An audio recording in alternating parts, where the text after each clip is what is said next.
Well, we'll kind of have some fun tonight. Yeah, this is the last class of this module. It went by really fast for me, and I think it probably did for everybody. Are you being? Is this your last class too, Jennifer? Yeah. This is Patty Jo's last class too, right?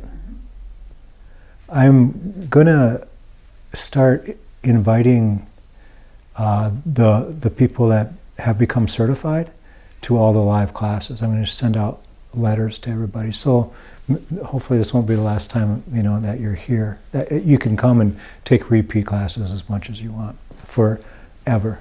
That's awesome. Yeah. Yay. But so this class, it's kind of like the at the end of the 5 modules, 30 classes, 60 hours of class time, in the whole program. But then there's also this stuff that you want to cram in at the last minute. So we're gonna work with 3 different areas, and so it'll be kind of lively and kind of moving, but it'll be fun too. One of the areas that I wanted to look at is the part of the business aspect. We've been doing quite a bit of that this module, but what we're looking at here, this handout is called Employment as a Meditation Teacher. And what it primarily is, first of all, what we're looking at is the different areas that a person can diversify their practice in. So very few people, I shouldn't say very few, but it's quite common to connect your skill as a meditation teacher with other skills, and that's what probably most of us are doing. I think we're all doing that. And when we start taking a look at combining teaching meditation with other areas, it really broadens what we can be working with and the possibilities of what we might be doing. And what this sheet is from the American Holistic Nurses Association, and it's a resource for possible fields in the area of nursing, which is really, really huge. And this isn't a complete list, but it's pretty thorough. It's pretty interesting to look at. So there's whole medicine systems or whole medical systems, and that's one of the categories. There's 5 different categories here, and so these are just the categories I'm listing here. Whole medical systems, manipulative and body-based practices. What would be an example of that? Chiropractic. Yeah.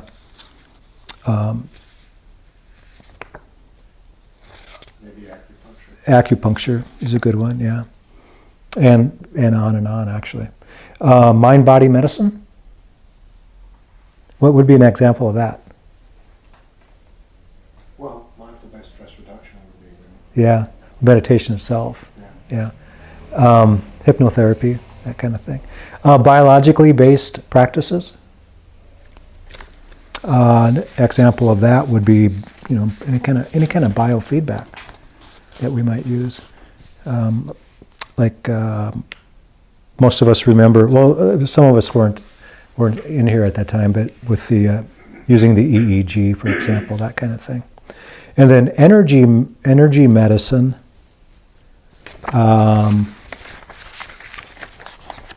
That term.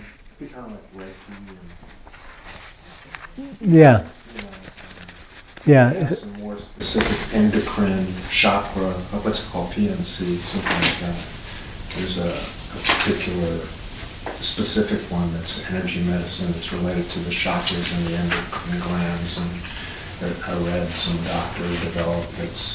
I think it's called PNC, but I can't remember. Yeah, it seems like I read something about that too. But yeah, there's new modalities coming up all the time. It's pretty interesting, and there's people are. It seems like there's a certain type of person that is looking for the the breakthrough modality, and that they want to be the founder of, they want to be the main person behind it, which is fine, just opens up possibilities. There's a new publication, relatively new, it's come out this year. It's called AMRA. I don't know if anyone's familiar. It's American Mindfulness Research Association. And it's a compilation of studies. They usually have 50 to 60 peer-reviewed studies released each month. And it's free, and there's links right on the site. It's called what? AMRA, American Mindfulness Research Association. And it's studies from all over the world. They're all in this one publication. Interesting, yeah. There's probably information on that on the web, I suppose. That's where I get That's- it on my email once a month. Oh, okay. It's a monthly newsletter, and they have links to each of these studies and the conclusions and all that. Yeah. It's pretty, it's amazing the different things that they study. Interesting. When we look at all these different modalities, we're not going to go, through each one or list it or anything like that, because we've all heard of them before. But when we think in terms of how we might be able to use mindfulness as an aid with any of these other modalities, or use our already established field or already established work, with meditation, and that's what most of the people are doing that are taking this course. It seems. There are some people that have the wish to, just teach meditation, but even that would probably incorporate some pretty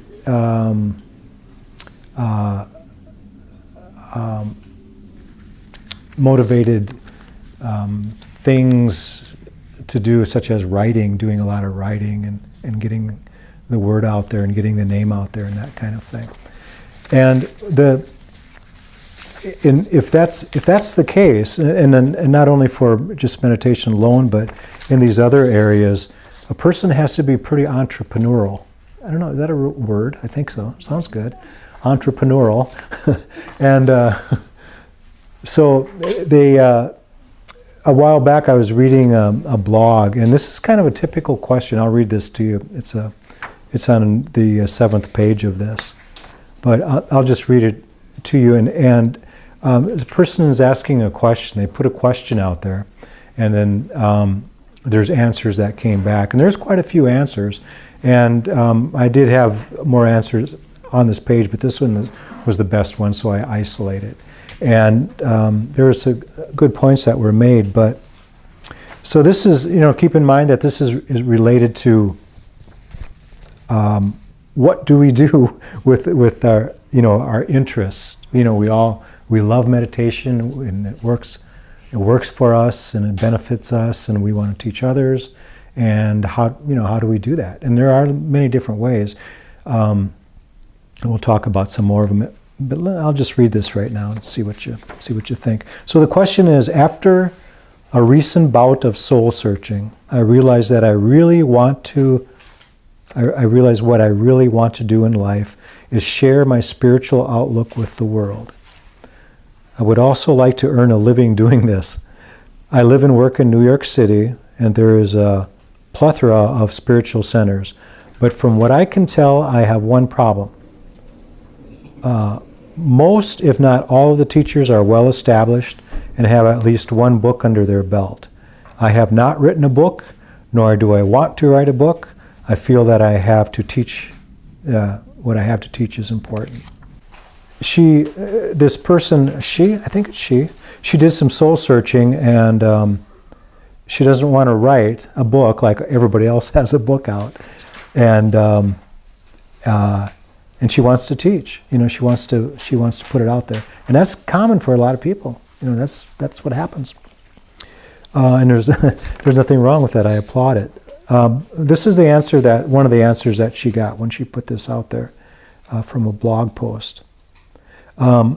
Assuming your outlook involves compassion and helping others, could you combine it with a profession such as counseling, or working as a creative practitioner in art or drama therapy, which is something else we haven't talked about yet, or working in the voluntary sector, helping disenfranchised. It seems to me sharing your understanding doesn't necessarily entail the traditional setup of dojo-style base of operation and charge people to attend, although eventually you might move towards such a setup.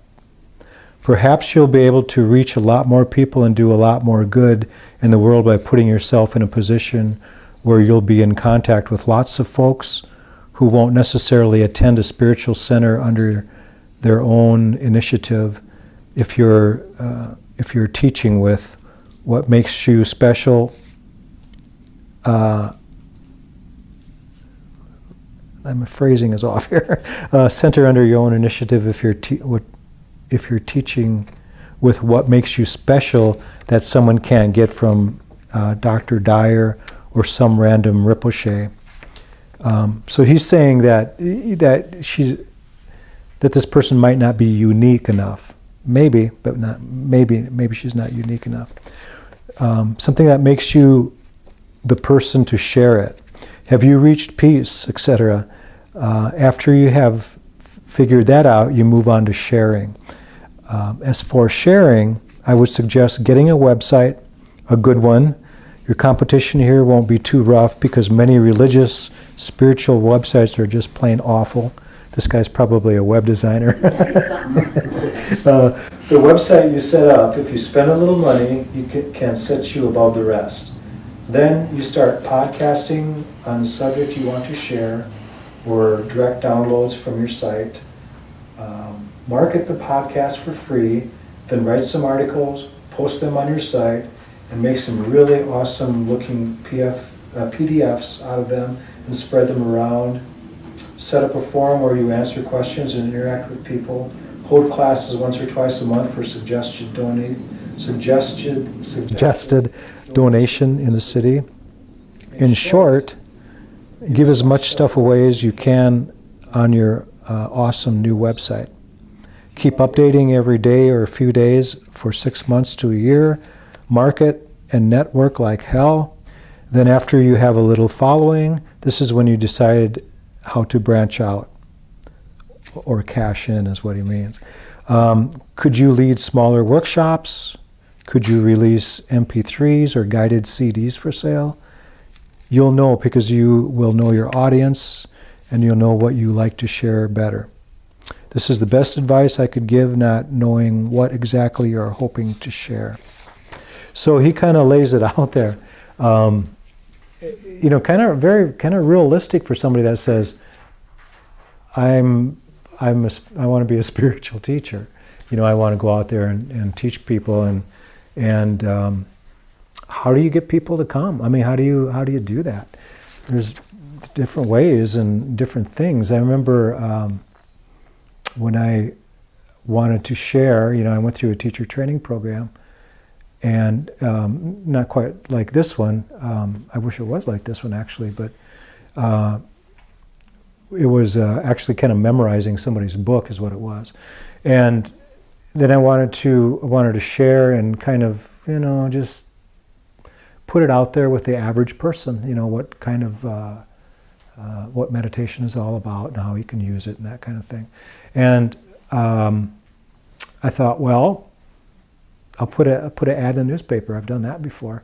So I remember I had this idea that I'll take a bank account and I'll put $1,000 in there, and then, I'll use that as the spending money for advertising and stuff like that. And, soon that'll just double, triple, and there'll be thousands and thousands of dollars in it in weeks, just take a couple of days probably. And so before long, I realized that those newspaper ads, those little ones that you find in the Christian, like 1-inch ads, are very expensive. They're like $300 a pop or something like that. But I got enough money, so enough people together, not to pay for the advertising, but to hold some classes, and it kind of came together that way in this room. And so one thing led to another. But one thing that I did was I started a list. Everybody that got a hold of me, everybody that wanted to know more information, everything. There's a lot of curiosity about the classes, not wanting to attend the classes maybe, but I would get their email address or whatever it took. So I built a list of email addresses, and so that list now is probably one of my most valuable assets. If I want to put on anything, really, next Monday we're making. Oh, I got a mala for you too, Patty Jo. We're making malas, and I put it out there just to one small area of the list, and got a full house already, and I didn't even hardly advertise just because it went out there. The mailing list that I have is a couple thousand people, that I've collected, put together. The meetup list is, everybody understand what a meetup is? Meetup is, it's a meditation teacher's best friend is what it is. But it's when you join a meetup, and I think I can't remember, to have your own meetup, it may be $15, $20 a month or something like that. And then you put what you do, meditation classes at so-and-so. And you can put all these different meetups, these different things that you put together. And people find something interesting, and then they join your meetup. Some of them come to your classes, and some of them don't. But the meetup that I started, I probably started that thing maybe 6 years ago. But there's almost 1,400 people in a meetup now. And the disadvantage of that is you don't get to own their email addresses, but you can send out any information, any letters, any announcements to your meetup group.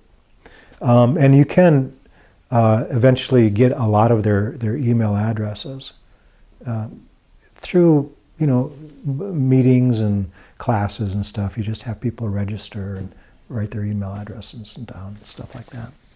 But I didn't have any intention in talking about that now. I just thought I'd throw it in. But the list is very important. Now, like if this person had a list, she obviously doesn't because she's wondering what to do.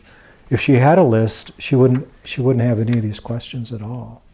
But of course, she would have to be out there for a while to get a list too. And by that time, she would have all the experience. She would be a full-fledged teacher, and that kind of thing, without writing her book. The last page here kind of touches on what I was talking about, but what I just read was a post that was added to stimulate any marketing ideas that we might come up with. And most of us know what we're doing as far as, we have a plan as far as marketing. We have a plan of what we want to do as a meditation teacher and that kind of thing, which is wonderful. If there's, not only for you, the people here, but if people online, if there's anything that you would have any questions about or be not so sure about, please ask as far as having a plan, to teach meditation. Because that's what it's all about. That's why we're here. That's why this program exists. It's because I see it like a web. If we can come together and learn about teaching and start teaching and go out and do it more, and it's just it has a potential to change the world. It really does. Teach people how to meditate, and we'll talk a little bit more about something that kind of relates to that and how it could actually change a person's mental and physical dealings in the world, and how it could change things. We had a big talk about that last night because it was Veterans Day. If everybody meditated, we probably wouldn't even need a Veterans Day. We wouldn't have to protect our borders. There probably wouldn't be any borders. That's kind of a tough call, but I don't know. So possible discussion topics is that that we were looking at here are websites, mail responders, articles, meetups, what we just talked about, and lists, doing workshops and doing retreats. This is the very last page. And so I just want to talk a little bit about this, and if you have anything that you want to throw out, please do. If you're one way to get a list is to get a website, offer some information, or offer services, offer something. You could offer something for free where people want something, they see a free MP3 or just a report. You could write an essay, the instructions on meditation. And actually, the instructions that I gave you, I think it was last module. Yeah, we have Yeah, you could take that. You have my permission to take it. Take that, and you could offer that for, to give to people for free, like a free that you send them. So all they have to do, if you have a website, there's a responder thing that they enter their information, or they enter their email address, and to receive this free meditation instructions. Something that simple.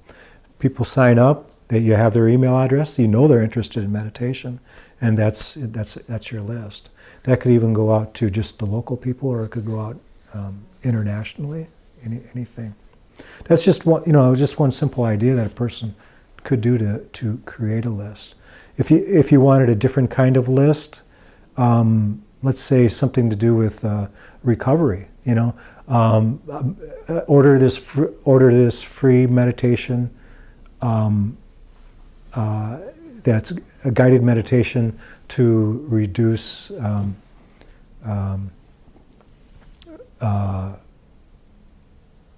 trying to think of the name. Cravings. Yeah, cravings or Enhance sleep. yeah. What was the other one? Help people go to sleep. Help people sleep. Yeah, in sleep deprivation or something. All sorts of different ideas. The best we could come up with all kinds of. Yeah. And then, so the sky's the limit as far as that goes. Just offering something for free. So the guy that answered this on the blog, he's right. And getting stuff out there and getting your name out there, and mail responders. So then there's always the possibility of writing articles and getting them out there, and that's basically what people are doing on Facebook. They'll write an article and put it out there, and some people will like it and respond to it, and just kind of getting a person's name out there, or your business out there too. People love articles. They love simple articles. They love informational kind of things. And the meetup, I'm just following the bullets here. The meetups and the lists, I already mentioned that. If your meetup really has made things very, very simple in the world of putting things, gatherings together, like events and things like that. So if you have a room, like this, or, a community center, some of the fire stations have, for example, just an example, that fire stations have rooms that you can use. They don't even charge, you just reserve it. Something like that. If you have the room and you start a meetup, if you started a weekly group, there would be more and more people coming. You just show up. You meditate and you do it whether anybody's there or not, and people will show up. As far as having a weekly meditation, but you can also do just like special things, like the mala making that we're doing on Monday. And I plan on doing more of those things through the winter, but I used to have like a Friday night. It was kind of a diverse group. It wasn't. We did a little bit of meditation, but it was like a spiritual. I can't even remember the name of it. Like a spiritual encounter of the third kind, or something. I don't know. But every Friday night we would have different presenters, different teachers. I would probably do it every 3 weeks or something like that if we didn't have anybody else. that we could get in. But we kept it interesting, and then afterwards we all kind of used the house and had tea and everything, and people were using it as a social event more than anything. But we would get 20, 30, sometimes more people here on Friday night. And it was just really clean, wholesome fun. But the key was that we would meet for an hour and somebody would present something, and then we'd have a whole hour afterwards, to meet the guys and the girls and stuff like that, People really enjoyed it.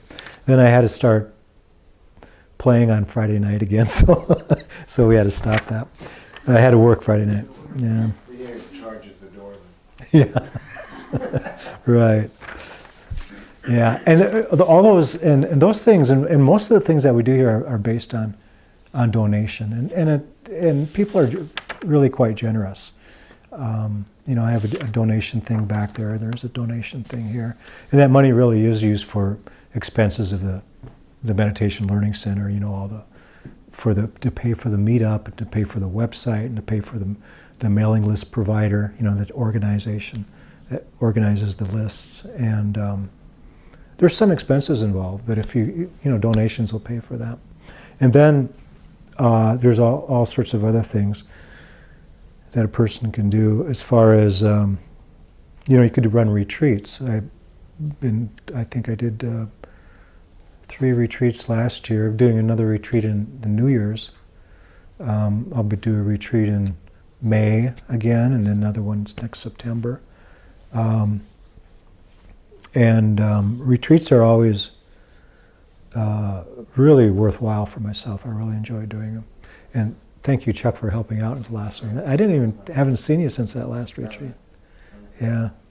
Chuck did the Tai Chi, wasn't it? And people really enjoyed it. They've discovered a new way to do walking meditation. I could see them. Even slower. Yeah. So these are just some possibilities, and there's a lot of different things that a person can do out there. Gatherings and workshops are just fun, and to make them fun for people is really, really where it's at too, and educational and fun. Something I wanted to read here. I wrote this last night, and I thought it kind of sums up as teachers what we could be considering. Teachers have a personal voice. As a teacher, you have a very wonderful opportunity to express yourself. And it is a wonderful opportunity to be able to talk to people and be clear as possible and lay things out. Keeping in mind that you have a personal voice, consider the following. If you check the profile pages of top trainers and teachers, you'll find the following to be true. You will see that they tell their story in a very personal way. They inspire their students and all others to grow bigger than who they are. They really connect with their students, friends, family, and don't hesitate to show their vulnerability and honesty and admit mistakes. The result is that there is a deep connection with the students, friends, and family, and there is a great learning environment and engagement within their trainings and teachings. So it's basically just like being as human as possible, with everybody, and to really share and to know what it means to share, with others and connect with not only the students but friends and family and everything. I think that's what a good teacher does that all the time, probably. They just connect. Let's just say that you could quite likely run into a situation as a meditation teacher that you'll want to be able to explain Buddhism and Buddhist path and what it's about. Because when people think of meditation, they think of Buddhism. When people think of Buddhism, they think of meditation. It's just, of course, we know that you don't have to be a Buddhist to be a meditator, and to be a good meditator, you don't have to know really anything about Buddhism, but it happens anyway, because the Buddhist principles are so so a part of nature. They are part of who we are. And the Buddha himself said that if we meditated every day, like we do, right? Okay. If we meditated every day, we probably wouldn't need the books. We probably wouldn't need the teachings, that kind of thing. And that he basically taught to kind of expedite our process, to speed things up for us, in our process towards waking up, towards awakening. And so what I wanted to do is just go through this and explain it. And I've never written it out, but I'll just tell it from the way I know it. But I wrote it out, I guess just yesterday or day before yesterday. And this is just kind of a tool that a person can use. It's kind of a roadmap of Buddhism. Very, very simple. Very simple. And you could start with a little bit of a history of the Buddha if you wanted to, but you wouldn't necessarily have to. And the first page here is the brief history of the Buddha. Not when he lived with his father in the nice kingdom or the nice house and stuff like that. Doesn't mention anything about his younger days when he was doing a lot of when he just had all the pleasures that he wanted, beautiful wife and a child and everything. But the explanation here starts when he actually started meditating. And when he started meditating, he had a couple of good teachers. And these teachers were really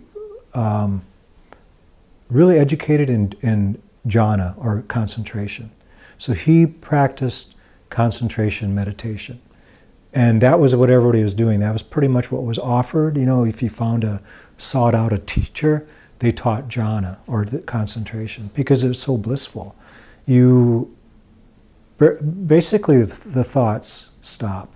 The thought will get really sustained, and then they'll just stop. Joy, blissfulness, single-pointed concentration, equanimity with everything. And then there's different levels of that you can go into. And Buddha knew what he was doing there. He had some of the best teachers in the area, and he was very good at it. But he felt like he wasn't waking up. He wasn't being. It wasn't complete somehow. He was still suffering, basically. And so he said, "I'm gonna sit down in meditation until I wake up, until something really substantial happens." And before this, he was doing all sorts of practicing. One of his practices was in asceticism. He would eat just enough food to fit in the hollow of his tongue each day. So he was just skin and bones. And they thought that if they punished the body, that somehow that they could become enlightened through depriving themselves of things. So he sat underneath this tree, and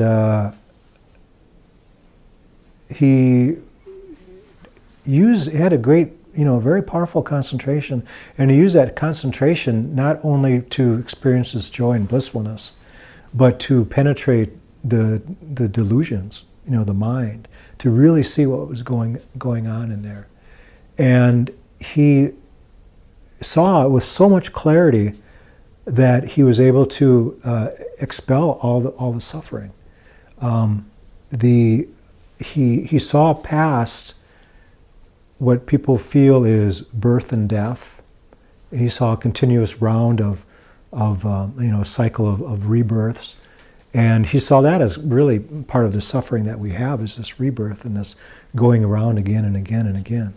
And he thought, well, if that can stop, that is enlightenment, that is waking up. And that is indeed, a big part of Buddhism. But he became he changed at that moment. Even his appearance changed, and he took on the name. Somebody asked him who he was, and he said, I'm the Buddha. And the Buddha just simply means awakened. So he's the awakened one. And that's just obviously a name that stuck with him. And he at first felt like this, what he learned in his meditation, so profound, so deep that probably most people wouldn't grasp it. They wouldn't get an idea of what's if he tried to explain it. And that's kind of like anything else. If we discover something that's really complicated, and we don't even know how to explain it to ourselves, how can we teach others? And then eventually he realized that, maybe maybe I can teach this. Maybe there are some people that can grasp it. So he thought, I'll teach my teachers, those guys that were teaching me concentration. Then he realized that they had passed already. Both of them had died. So he thought, okay, I'll find my ascetic friends, those skinny guys, if you want to call them that. So he found his buddies. They were at a place in what is now called Benares, at a place called Deer Park, and he knew that they were hanging out there. Pretty much homeless people, and he heard that they were at this park, so he went there, approached them, and they were at first a little reluctant to see him, but because he wasn't doing this ascetic practice anymore. He was, eating food and stuff like that. So they kind of thought, well, he's not a serious practitioner, but they noticed something was completely different about him. And then he sat down, they prepared a seat for him, and he began to tell them that he really found something big, something that's really substantial. And they didn't really believe him at first, but then he told them, I've never steered you wrong before. I've never tried to sell you something or anything. And they said, no, you never did. And he said, well, just give me a chance and listen to this then. They said, okay. And so they listened very closely, and he gave them the first teaching, which is called the Four Noble Truths. And most of us have probably heard of the Four Noble Truths, but what we want to do is I'm going to set up a scenario here. I need somebody to be a doctor, and I need somebody to be a patient. Who wants to be the doctor? I'll be either one. Okay. Whoever wants to be the other one. I'm going to, Chuck, why don't you come up here and sit, because we have to record this. And Jennifer, you're the doctor, right? Mm-hmm. Okay. So just Hi, take your Dr. time. Jen. Hi. So, what seems to be the problem? Well, I often feel as if there's no more to life than what I'm living. At times everything seems fine and I'm happy, but I wonder why this isn't sustained. At times I feel stress over things that I'm suffering from. Okay. Well, let me ask you a few questions so that we can get to the root of the problem. Do you feel your life is in good order? Not exactly. I think things could be better in some areas of my life. Do you have any fear or anger? I don't really think I have much fear. Do you have fear of dying, perhaps? Well, yes, I do have fear of dying or what happens after I die, but I think everybody does. Do you have anger issues? Well, I do get angry at my children and the people that I work with sometimes, and I do notice that I get angry at the traffic on my way to work and on my way home. How about anxiety? Do you have any worries? Yes, I worry about having enough money and caring for my family and myself. I have worries about work-related things, and I also worry about my health and well-being, as well as the health and well-being of other people in my life. Do you have any exercises or practices that you do to help alleviate any of these worries and to take your mind off of your difficulties? I do I do some things, but I sometimes doubt that they help. Sometimes they seem to help me, but most of the time I get busy and tired to do the practices and exercises. Okay. What do you find that you want in your life? Well, I have a desire for better things, and I feel if I have a better home and a new car to take me back and forth to my job so that I can make more money, things might be a little better. Basically, what I am seeing and hearing from you is that you have a desire for things to be different in your life. Do you feel that as long as you want things to be different, that you will always have this suffering that you speak of? I suppose this is true, but how can I stop that? It seems that your causes of suffering are dependent upon the state of your own mind. So if we can change your own mind, we can also eliminate suffering. The reasons we do actions that cause ourselves and others harm comes from our delusions. When we possess the proper wisdom, we can rid ourselves of delusions that cause all of our problems. And when this process is complete, we can leave behind the suffering and be free from problems. In other words, we no longer see these things as problems, such as desires, fear, and hatred. But aren't problems just part of life? Again, it's how we perceive these things. Do you think it's possible to see a problem as an opportunity, a time for growth, a tool to learn from? What if we were actually able to welcome these so-called problems into our lives? Well, yes, I think that that's possible. If we welcomed these problems into our life, they might no longer look as though they're problems. Well, it sounds simple enough, I think. What do you have to do, or what would I have to do that? Well, there are 8 things that I would like to have you look at and consider adding to your life.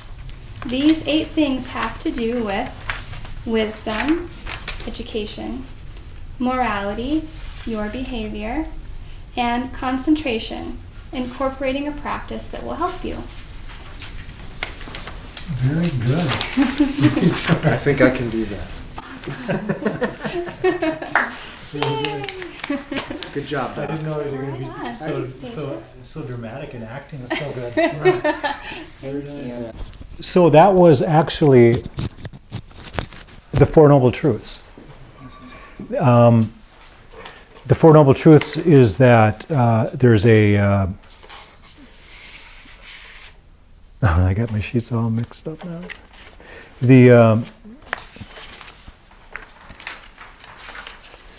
Well, you were reading along with them, right? There's a symptom whenever somebody is ill or not at ease, dis-ease. There is a symptom, So what they were looking at, the doctor was listening to the patient. The patient said, "This is what the deal is." Things just don't feel right. And then we went on to the diagnosis. The doctor said, this is, oh no, that's the third, I'm sorry. The cause of this symptom is basically desire, wanting things to be different than what they currently are. And as long as we aren't happy with the way things are, there's going to be suffering, or probably the term that usually defines that a little bit clearer is stress. They use the term dukkha. Dukkha is a Pali term that the Buddha used, but it means it's pointing to a squeaky wheel on a cart. One of those things that just bugs you, just stressful. And so the symptom is that we don't feel right, and it's caused by stress. And then we have the prognosis, and the prognosis is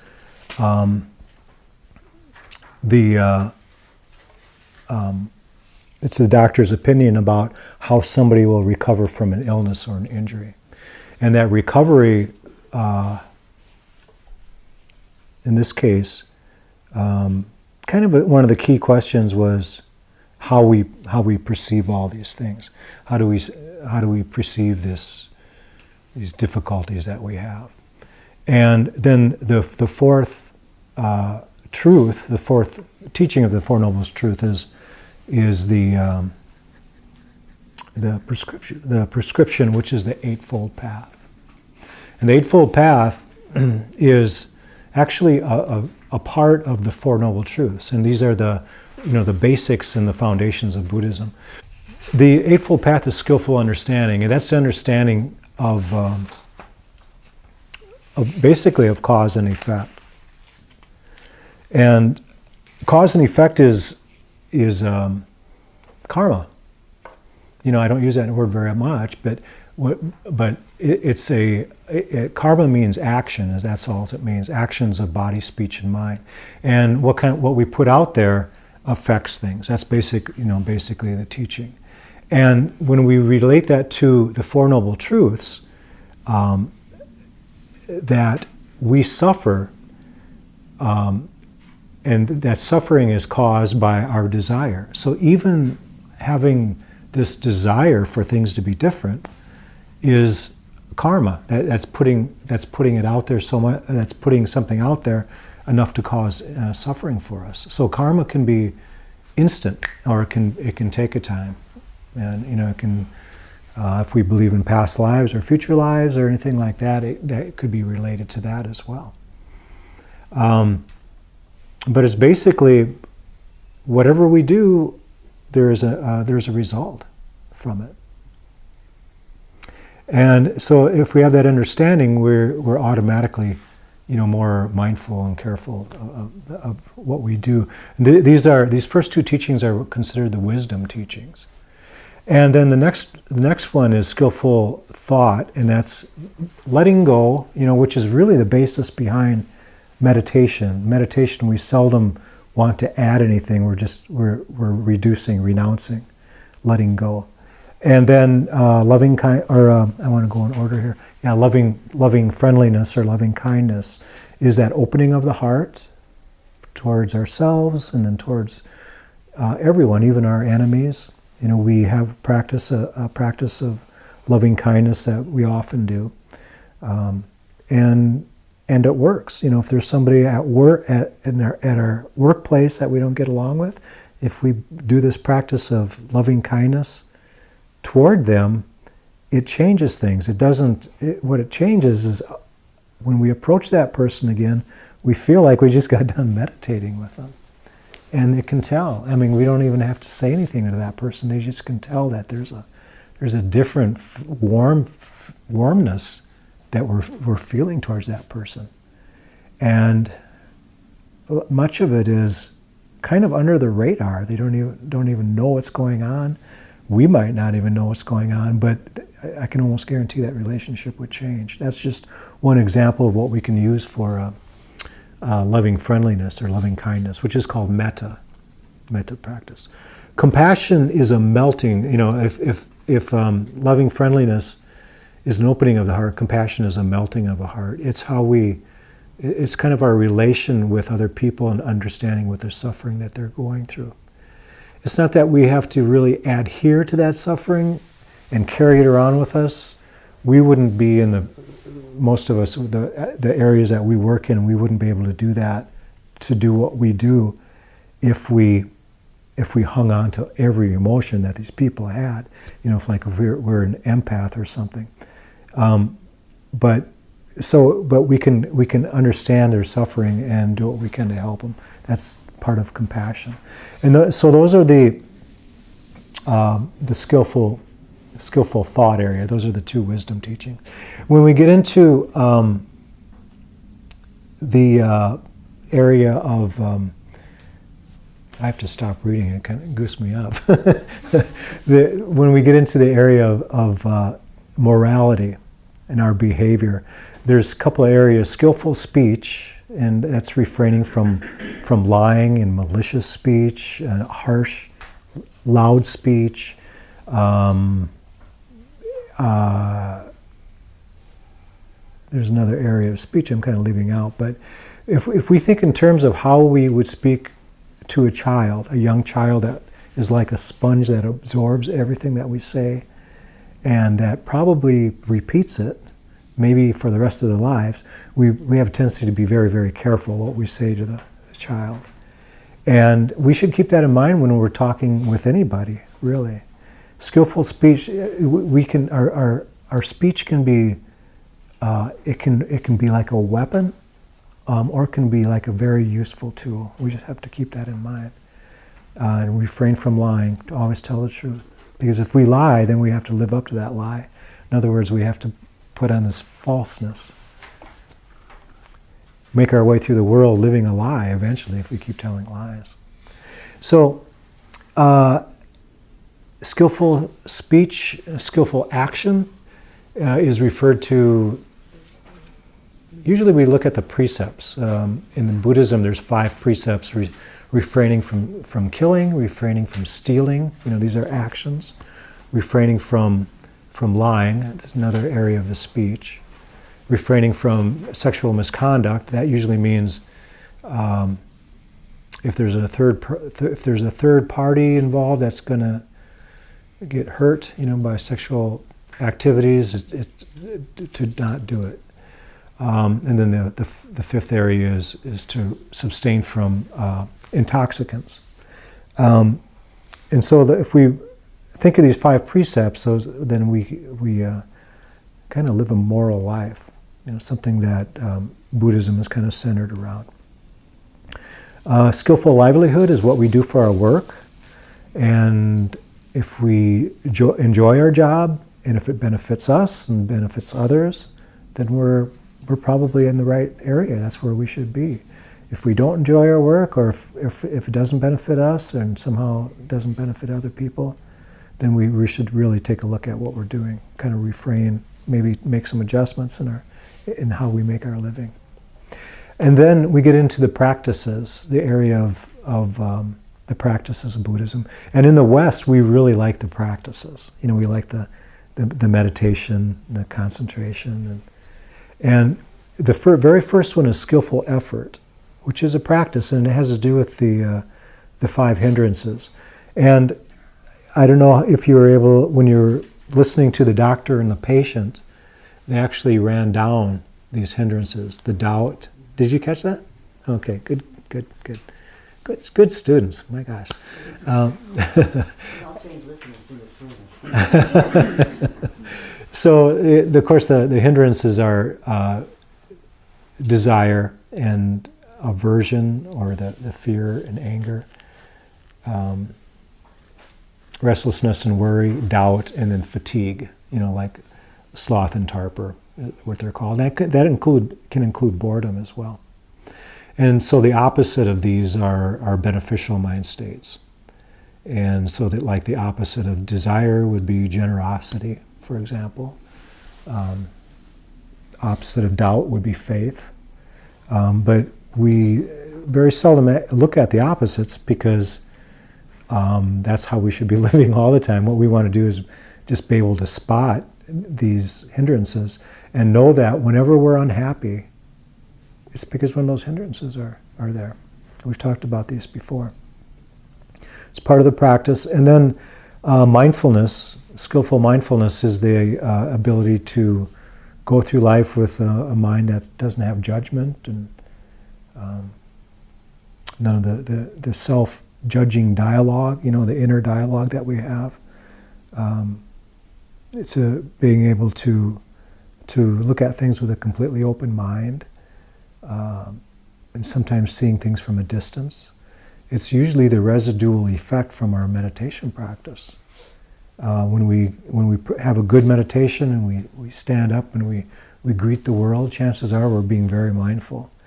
Eventually, and the judgment kind of seeps back in, and this is right, this is wrong, this is good, or this is bad, then we're kind of back into that ball game of life, or whatever we want to call it, where we notice that we're not so mindful. But mindfulness can be very, very automatic when we practice on a regular basis. We just become mindful people. More mindful, more mindful. Just like adding like a dripping faucet dripping into a bucket. It seems like it's going to take forever, but eventually that bucket gets full, sometimes faster than we think. That's how it is when we practice meditation. And then what they're calling in the Eightfold Path skillful concentration is actually the meditation practice. And it's called skillful concentration because in every aspect of meditation there is that concentration factor that has to be a part of it. If we don't concentrate, we can't really meditate. And there's lots of ways to meditate. There's lots of different methods of meditation, but they all have concentration in them. And that's the Eightfold Path. That is Buddhism in a nutshell. That is really the foundation of Buddhism. The Four Noble Truths. We have desire. We have desire because we suffer. We suffer because we have desire. And there is a way out of that suffering, and the way out is to follow the Eightfold Path. Skillful understanding, skillful thought, skillful speech, skillful action, skillful livelihood, skillful effort, skillful mindfulness, and skillful concentration. That's it. And there's millions of books written about that. If you want more information, you can find it all over. But if somebody asks, you could explain that in 15 minutes, probably. You could take you could tear it apart and explain it. And just you could have an 8-week course on it. I've done that many times. You could have an 8-week course on just this. I used to have an Eightfold Path class in this room, and we used to go through the Eightfold Path once every month. Have a group like this doing it.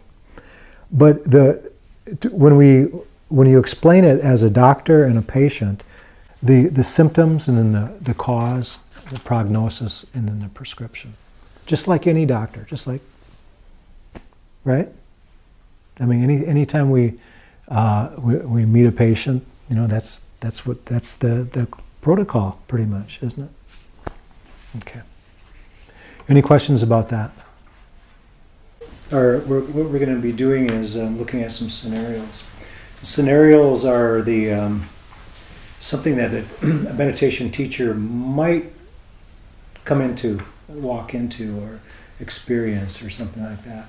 And the more we're experienced in different situations that might come up for us, the better we'll be, the better prepared we can be. And this is just meant to kind of open up some possibilities in our awareness of what might come up if we're labeled a meditation instructor, meditation teacher. Is there anybody that does not want to be on camera? Okay. No? Okay. So we'll get a like part of it, so I'm we'll get a silent observer over here. We'll get Olivia up here. But okay, let me just read this. The following are scenarios or situations that a meditation teacher might encounter. Being a teacher is much easier and fulfilling for everyone that once we have the confidence and experience behind us to do this or any other service. The confidence allows ourselves to more easily work in what could be surprising situations, right? These exercises are provided for this training.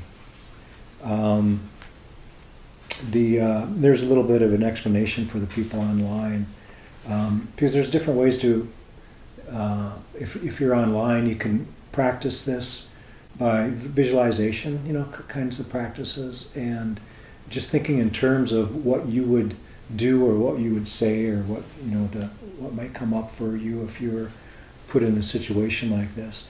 I'm not sure what to do since some of you don't want to be on camera, but we'll just see what happens here. So I need a couple of volunteers. What I'm going to do is, I just need one person right offhand. Okay, in this scenario, I wonder if I'm on camera. In this scenario, you have been asked to do an interview for a radio, television interview type situation. The interview starts with your introduction. Today we are talking with meditation teacher Jennifer. We have the opportunity to delve a little deeper into this mysterious practice called meditation. And then if you would just like to ask her these questions. Sure. Let's put on your acting gear. So, briefly, Jennifer, can you tell us a little bit about you and what you do? Well, I am a midwife and hypnotherapist and also a meditation teacher. Awesome. So, what exactly is meditation? Well, that's a fantastic question, and every teacher that you ask will have a different answer. And for me, meditation is the opportunity to take a break, to be in a space where I can be quiet and still, and to have some space between thoughts. And what that does for me is it helps me to be more mindful throughout my day so I can approach all of life's situations with peace and calm. So, are there any health benefits to meditation? Oh my gosh, girl. Oh my gosh, yes. Truly, you know, when you hear about the effects of stress, you know, stress affects, cardiovascular system and, diabetes and obesity and all of that. So pretty much anything that stress exacerbates, meditation will alleviate. So it goes across the board for any health issue. Meditation is going to assist with that. But there are lots of studies that illustrate that too. All right. So, if my husband began a meditation practice, would I actually be able to notice a difference in him? It's highly likely that you would. For some people, when they begin their meditation practice, they notice results immediately. For others, it might take, a few weeks or even months before they really notice the difference. For myself, it was when I began meditating every day, and I hit around the 48th day that my fiance came to me and said, I've really noticed a difference in you, and how you're being with your son and how you're approaching all of life's ups and downs. Awesome. But I've heard some negative things about meditation. Is meditation a way to hide from our problems? Wow, what an interesting question. Well, I would say definitely no, because really when you're in a meditation space, sometimes, that's when you finally get in tune with emotions and things that may have been under the surface for a long period of time. So it gives you an opportunity to really dive in and get to know yourself on a much deeper level, actually. Okay. So if I wanted to start meditating now, could you show me or tell me what to do in just the few moments that we have left on our show? Yeah, absolutely. Well, let's go ahead and let's do a meditation on breathing. So this will just take a couple of moments. So I like to have this as a starter for people who've never done meditation before. It literally takes about 1 minute to do this meditation. So is it okay if I lead you in the meditation? Yeah. Okay, great. So go ahead and close your eyes and take in just a nice deep centering breath in through your nose, and then release it out through your nose again. Nice. And then once again, take a nice deep breath in through your nose and release out through your nose. And just continue with this slow, deep breathing, noticing how the air feels on the tip of your nose as you breathe in. And then notice how the air is even a little bit warmer as you breathe out. And now once again, taking a nice deep breath in, filling your lungs. And as you release the breath, allowing all stress and tension to leave your body. And one final deep breath in, filling every cell with vibrant energy. And as you release, letting anything go that no longer serves you. And now just breathing normally and comfortably. Go ahead and open your eyes when you're ready. So what did you notice with that in just that minute or so? I felt pretty relaxed and in tune with my inner thoughts. Yeah, pretty amazing how just those few moments can make a difference, for the whole rest of your day. Awesome. All right, well, thank you for coming on. Thank you so much. It's a pleasure. Very good. Thanks, Elizabeth. Thank you. Who's next? I think we're going counterclockwise. Chuck is next. Let's come up here and take one of the seats. I'll explain what's happening. Any seat you want. We're doing a TED Talk. There's going to you're going to a TED Talk in Phoenix, Arizona, and these TED Talks, most of us know what they are. TED Talks. This one happens to be one of the shorter ones where it's like a 10-minute presentation. It's a timed presentation where the presenter gives as much information in the most compelling way possible on their specific topic. When you arrive at the convention center where these talks are to be given, you are told that the presenters could not make it to the event. The person in charge of these events recognizes you as a meditation teacher. Awesome. And asks if you would present in the place of the absent presenter. And just simply give the group of several hundred as much information as you can about meditation. This includes the practice, the benefits, any information that you would like to give within approximately 10 minutes. Okay? Yeah, sure. Thank you. Ready, go! So, of course I would be standing up. So I'm very happy to be here today, and I'm going to talk to you about meditation and mindfulness. And so, some things that I think are really compelling about meditation is that we basically, in our minds and cognitions, are in the future and in the past. Very seldom are we actually present and in the moment. So it's ironic to a certain degree and extent because our bodies are here now, but our minds tend to be in the future or the past. So we're like in Descartes' early modern era of the mind-body dilemma. So I think, therefore I am. So this is something that has been going on for quite some time historically, and the benefits of meditation, which started over 2,000 years ago, are to really get still and be in the moment, to be here now. And so it's ironic to a certain degree because we are here. And so the problem is our mind is elsewhere. So the benefit of meditation is to get still and to be where you are so that you can get some clarity about who you are, where you are, and what the dilemma is in front of you, what the obstacles to whatever or challenges that you have in life. So there are many benefits to meditation. There's been many studies.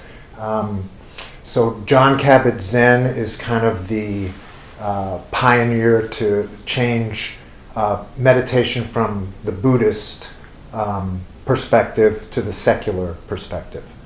So he started really with the medical field and pain management. So he was really dealing with stress and pain.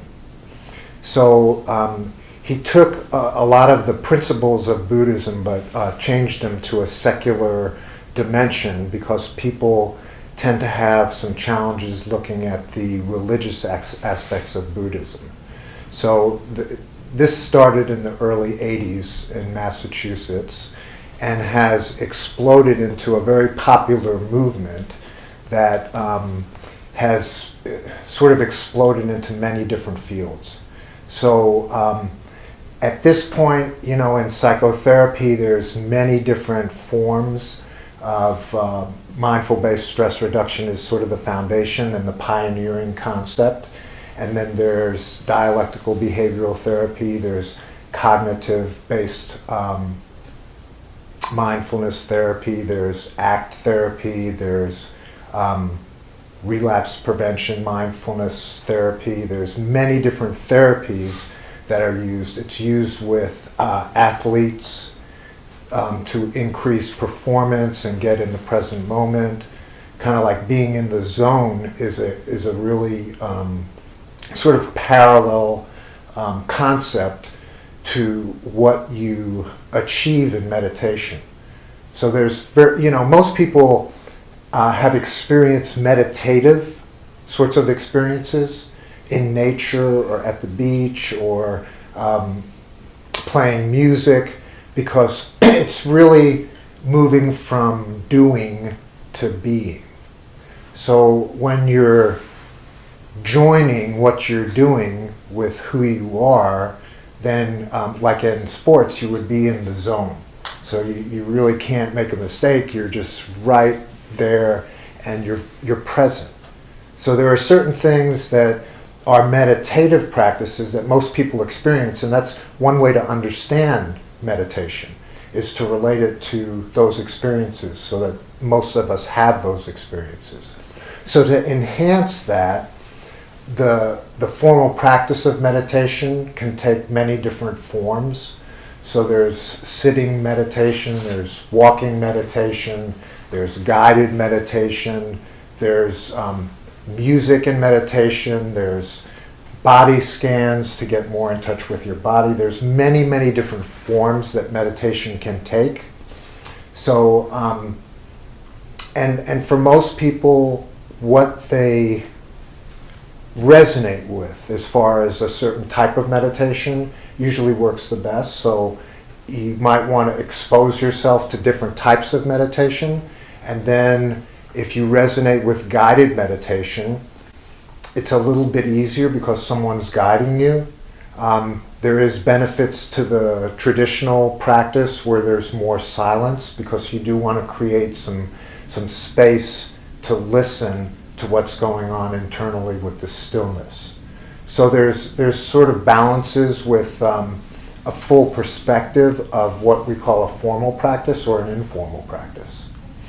So the benefit of meditation is that once you have a formal practice and you finish the practice, there's a bridge that is very important once you finish the formal practice to apply the stillness and the clarity to what is going on in your life. So, one of the questions for the earlier interviewer was, can someone really, I can't remember exactly what it was, but the benefit of, I guess the point I'm making is that if you're on a mountaintop and you're meditating all the time, there may be a benefit for you, but there's not as much of a social interaction where you can use your mindfulness in the world to benefit others.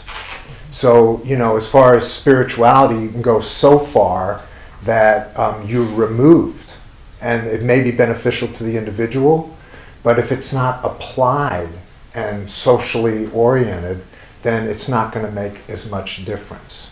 So that's where mindfulness comes in, and the practice of mindfulness can be used in everything. There's nothing it can't be used with. So to observe your judgments and expectations and to see them clearly makes a difference in connecting and relating to others. So that's one of the greatest benefits of meditating, because then you have a baseline for stillness and clarity and concentration, and bringing yourself back when you lose your concentration, so that when you go out in the world, you can mirror that and then have more clarity and see things more clearly. So, it really is helpful in relationships, like in a marriage, when you're really angry or when you're really wanting to get your spouse back, you would see that, and you would observe that and witness that, but you wouldn't react, because you would be mindfully seeing what would happen if your ego was in charge and you weren't observing your ego, and it would usually make a bad situation worse. So, mindfulness can help in the smallest situations or the greatest stresses. So, I can go on, but I'm sure you could. yeah. I was. Thank you. Whatever it is, I gotta sit down. Go ahead and sit down there. I'll sit down with you. In this scenario, you have been working with an individual that is having many difficulties with his or her meditation, and this will happen to you. They want to continue to practice, and they feel that it's very beneficial to them, but they have run into some difficulties and have come to you for the answers to the following questions. And it says, have a person act as the client as you respond to their questions. No, I'll be the client. You be the client. I'll be the client. So questions are, why do I have this fear that overwhelms me when I close my eyes? It goes away after a while, but at first it's definitely there. Can anything be done? Well, knowing you for the short time that I have, and with my experience with dealing with clients in our program, I would say you're probably experiencing some anxiety. And my experience with anxiety is you're not here. You're over there somewhere. And if it's fear, you're back there somewhere. So, what can you do about it? Mm-hmm. Anything be done? Well, my belief is that one of the things I recommend is that people engage in meditation. And a lot of the times, most of the people that I see who have the kind of problems you're talking about, they think that the meditation is supposed to go perfectly. They think that they're supposed to be able to concentrate. And they get disappointed in themselves when they can't do that. Mm. So they'll quit. They'll give up. And so my recommendation to you would be to continue to practice, and I believe the fear will go away.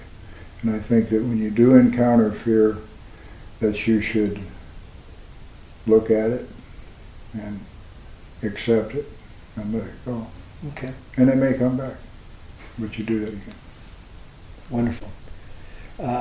After I'm sitting for a while, I literally feel like exploding. Like I want to get up and walk around or something. Does everybody experience this? I can't speak for everybody, but my own experience and some of the people have related their experiences to me is that sometimes I will say that I'm going to meditate for, say, 30 minutes or 40 minutes. And I'll get into it for a while and I'll say, I know this has been 80 minutes and I need to get out of here and I need my clock's broken or my iPad's not set right. So I don't think that's a unique experience. I think the urge to go get a drink of water or use the bathroom or you got to get on to something else. I don't think it's atypical. I think it's a common experience. Mm. When I get really good at meditation, I want to go on a nice retreat somewhere, some place where there's no talking. How do I find out more information about these types of retreats? Do you have any suggestions? Well, I do. There's a in the town I'm in, there's a local guy named Shane Wilson who advertises these things. I've heard of him. On Meetup, and that's how I got into meditation. But there's actually a plethora of resources on the internet today for virtually anything you want to engage in. Okay. Should I be reading spiritual books or meditation books? I think that's a personal preference. What I do believe is this, that the more knowledge you get and the more experience you get in all areas of meditation and spiritual subjects is good. I happen to have run into, and I've seen this since I was a little kid, 70 years ago, autobiography of a yogi. I can't pronounce his name, but then I happened to see on on Netflix a movie about him, and so now I'm going to read that. So I read in a lot of other areas to kind of get a context. Very good. With my kids and my dog around, I can't find a place or time to meditate. What do other people do in this situation? Well, you have to get rid of the kid and the dog.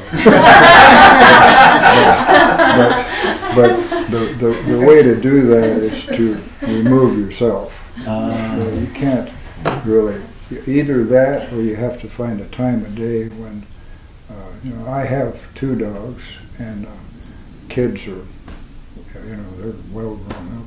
But the dogs, I know when they're sleeping and I know when they're ready to eat. So I always meditate before they start knocking on the door for food. But I think you just have to plan your life and structure your life so that you can avoid that kind of stuff. Excellent. Is it really worth the time to do this? What's in it for me? That's an excellent question, because I run into a lot of people who say, I don't have time to meditate. I do not have time to meditate. And I need to tell you that I'm married. I have 6 grandchildren, a great-grandchild. I have an investment company. I run a treatment program, and a lot of laundromats and a hotel. I mean, I have a whole bunch of junk that I do, and people say, well, I don't have time to meditate. And I make time in my life to meditate. I wake up in the morning, and I think what happens is that when we meditate, we become more efficient with our time. I mean, I used to not be able to focus near as well. And when I started meditating, I can sit down I'm like ADHD, but anymore I can sit down and go through a stack of things that I hate detail, I hate bureaucracy, but I can get through that stuff. So I think that the trade-off in the time we invest in meditation is made up by becoming more competent, more efficient. It's been my experience. Excellent. Thank you, John. You're welcome.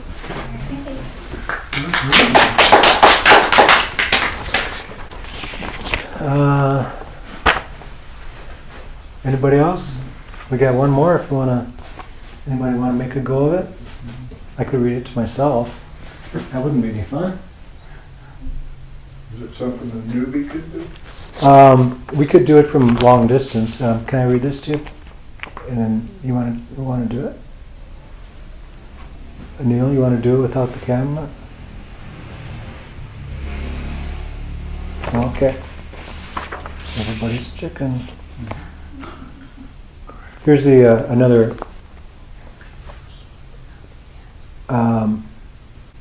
See if somebody wants to do this. You're picking up a friend for lunch at their workplace. You drive into the school where they teach an 8th grade class. You walk into the classroom and your friend excitedly greets you and introduces you to the students in the class. Your friend says, "Okay, class, we have a visitor. This is Miss Jennifer, and he or she is a meditation teacher. And maybe if you're all very quiet, she can show you how to meditate." Your friend then turns to you and walks close to you and says, "I hope you don't mind doing this. We have about 10 minutes before the end of class, and I know they would love it. And then we'll go to lunch." So then now you would explain meditation to the class, or begin leading a class of approximately 30 6th graders through a 10 or 15 minute meditation. So just kind of think in terms of what you would do. Well, I mean, from hearing you all, you would be able to handle it. You wouldn't have any problems, I'm sure. Here's another scenario, and these will be on when you look at this stuff online. These will be on there. I didn't make a copy for everybody here, but this is called the life situation. Do a guided meditation for an individual or group that shares the same life situation. Imagine that you have been told about this situation and asked to help them with their specific difficulties by leading them through a meditation that will calm or help them in some way.